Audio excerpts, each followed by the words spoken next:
السلام عليكم المتابعين ديالي، كي دايرين؟ لاباس عليكم؟ كنتمنى ان شاء الله تكونوا بخير وعلى خير.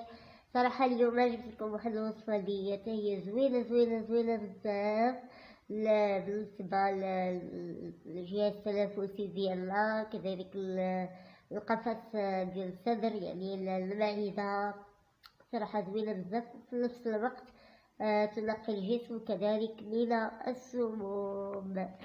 هاد الوصفة اللي كتشوفوا فيها حاليا جوج حوايج عندنا اللي هما السحتر البلدي، يعني من الأحسن تاخدوه هو تكون ديك الرائحة ديالو مازال جديدة فيه. كذلك عندنا حامضة من هذا الحجم اللي كتشوفوا فيه، وعندنا الماء غليان. اولا اخواتي غادي نعصروا حامضة وغادي نخليوها على جنب حتى نحتاجوها. اول حاجة غادي ناخدو هو السحتر، كنهزو منو معلقة كبيرة نحاولو نعمروها. ها هي من بعد ما وضعناها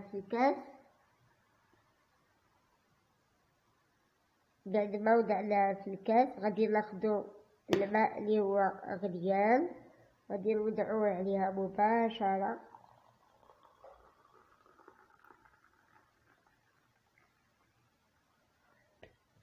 كيف ما كتشوفوا هاد السحتر اللي انا ديجا نقيته، من بعد وضعته في الكاس صافي، وكناخد الاناء وكنغطيه عليه وكنخليه بحال هكذا مدة ساعة كاملة.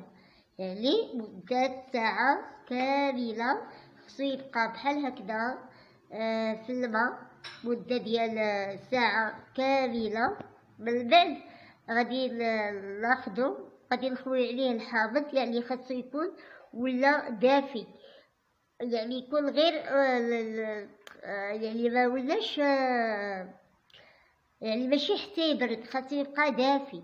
يعني حنا نقلبوه بلي يولي لا الماء دافي ديال السحتر، غادي المنقوع ديال السحتر دافي، غادي نخويو عليه هاد الحامض هذا بالحجم الكبير كيف ما كتشوفوا، حامضة كبيرة صافي. ومن بعد كنصفيوه وكنشربوه على الريق. دائما هاد الحوجه نعطيكم تتشربوه على الريق، وكتبقى واحد المده ديال ساعه المدانه او ساعتين او الى اكثر، عاد كنفطروا حتى كيتم تنقيه الجسم من السموم.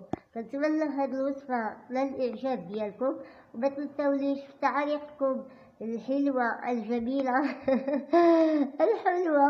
الجميلة مثلكم.